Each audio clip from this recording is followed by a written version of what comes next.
Cynthia McKinney, as it happens. We did hear of 3 people who claimed that their votes were flipped from McCain to Obama in Tennessee, but they're all related to a Republican official. Their numbers are unlisted, and they told the local newspaper and not the Election Commission. So I have my doubts about those 3 cases.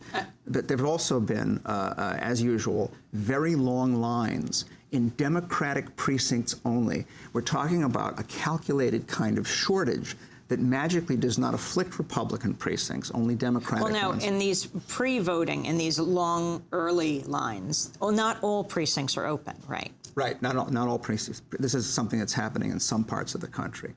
And I want to make something clear here. Turnout on Election Day, massive turnout, unprecedented turnout is all important. Because again, the larger the turnout, the harder the theft.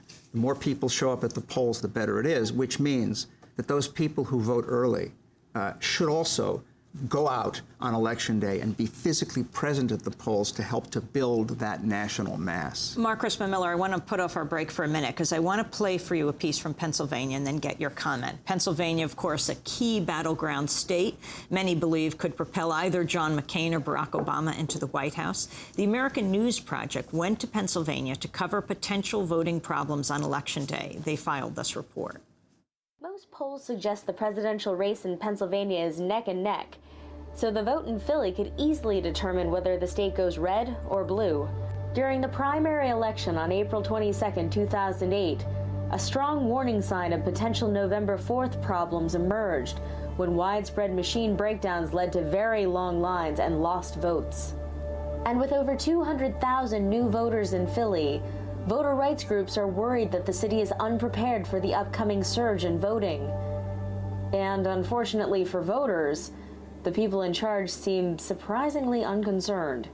Forget a long line. A long line is not justification for anything except waiting.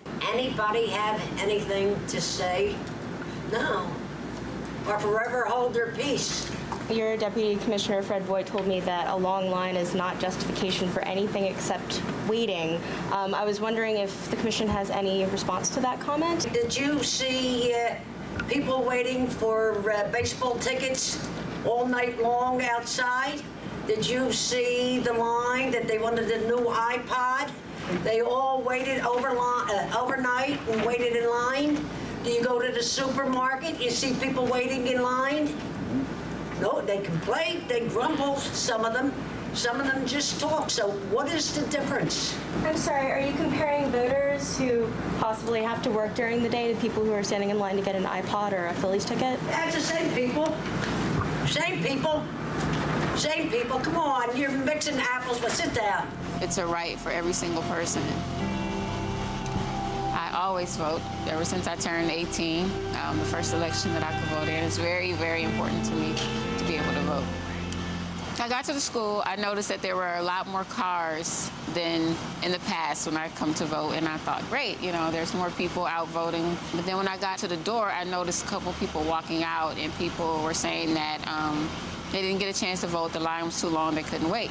When I got inside, I definitely saw longer lines of people wanting to vote, and unfortunately, it wasn't just that there were more people voting, it was that 2 out of 3 machines were broken down. Single mother Angel Coleman has joined the NAACP and a coalition of groups called the Election Reform Network in suing the state of Pennsylvania. They hope to improve access to emergency paper ballots in case machines break down again. The groups argue that long lines amount to a form of voter disenfranchisement, and they note that the response of election officials to the impending crisis has been woefully inadequate. This is real. This is a real problem. You know, it happened to me. It happened to the people that I saw walking out. It happened to the other people that were testifying in court with me yesterday. So this is a real problem. This was all happening in Philadelphia to those people, to me, and it is representative of thousands of other people around the country. I don't want these stories going out. There's going to be long lines. These poor senior citizens are going to pick up the paper and said, oh my God, do I got to wait 2 hours in line? My feet. Never happened in Philadelphia. I'm tired of this propaganda that they put in. that they put in. Everybody wants a story. It's going to be my story. The lines are going to be so long. Knock it off. Knock it off. Try to run a smooth election. You can say what you want about me. I don't care. Spell my name right. Just hours after this hearing ended, a federal judge ruled in favor of Angel Coleman and the voters of Pennsylvania, which means that paper ballots will be issued as a backup to faulty machines.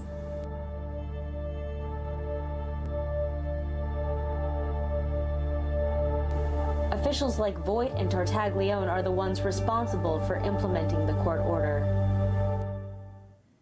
That report by American News Project, will be getting reports from them throughout Tuesday night for the 5-hour broadcast and Wednesday morning for our expanded 2-hour broadcast the morning after. That voice, especially for our radio listeners who didn't see her identified on the TV broadcast, was that of Marge Tartaglione. She said, "Make sure you spell my name right, Tartaglione. She is the chairwoman of the Philadelphia Voting Commission. Mark Crispin Miller, the significance of what she said, people wait all night for baseball tickets. They wait all night to get an iPhone. What's the problem? Well, that kind of contempt, that cavalier attitude towards people voting, and equating voting, which is like a crucial civic function, with waiting online to get the latest toy, demonstrates how weak a commitment these people have to democracy. I mean, she's a Democrat, whoopee. All over the country, given how corrupt our political culture is, we have Democrats and Republicans essentially working together against the voters. The problem in Philadelphia with the long lines and so on, we've seen this elsewhere in the country. Just yesterday in Georgia, people were waiting over 10 hours to vote. So this is and something... who this disadvantages? You might say, well, everyone waits on the line. No, that's just it. Here again, as with the vote flips, which go in one direction, the shortages afflict basically one side. They happen in the inner cities. They happen in Hispanic neighborhoods. They happen in college towns, you see. So these people give up. They have to go to work and so on. And even if vote. even if people from across the economic spectrum wait on the same line, the issue is who can wait. If you're a worker who's got to get back to work, if you have to work that day versus if you can take time off. Well, that's absolutely true. I've yet to hear, though, of any long lines afflicting, the polling places in the suburbs or small towns, where there's a lot of Republican voters. Finally, Mark Crispin Miller, voter assemblies, what are they? Crucial, very important. I mean, there's a lot of things people can do and must do on Election Day to keep this thing from being stolen. They got to make sure they're registered. They have to know the hotlines, 1-866-OUR-VOTE and 1-866-MY-VOTE-1. If anything happens to you on Election Day, if you're told you're not registered when you know you are, when people tell you that, when the machine flips your vote, for example, when you're intimidated, if there's a police presence at the polls, if you get disinformation telling you your Election Day is the next day, anything at all happens, let somebody know. Call those numbers. If there are people from the media there, tell them. If there are election protection people there, tell them. But make sure the story gets out, because this is the kind of evidence that has to be gathered and preserved, because on election night, sure as shooting on the networks, they'll all say, well, things went really well today. There were nowhere near as many problems as we thought there were. But finally, and most important, in the event that something untoward happens, and John McCain is right, and he wins late at night on Election Day, as he recently said he's going to do, any kind of an upset like that, people should be prepared to attend voter assemblies. This is something that's being run by Liberty Tree as part of their pledge for no more stolen elections. The website is libertytreefdr.org, libertytreefdr.org. The aim here is to organize voter assemblies so that on November 5th, people will turn out nonviolently, convene, discuss what's going on, and press for the proper kinds of investigations. And if you voted early, you think you should go back to the polls? Not to vote, obviously, even though I'm from Chicago. I don't recommend that. I think people should go back to the polling places and be visible, be present, be out there. In other words, treat this Election Day not as your opportunity to make a political choice. Of course it's that, or should be that. Treat Election Day as a day for the assertion of your right to vote. That's the all-important thing, and show this system that we're not going to take our disenfranchisement lying down. Mark Crispin Miller, I'll see you right here tomorrow night, Tuesday night, with your computer monitoring voting around the country. Mark Crispin Miller, professor of media culture and communication at NYU, New York University. Most recent book, Loser Take All, Election Fraud and the Subversion of Democracy, 2000 to 2008.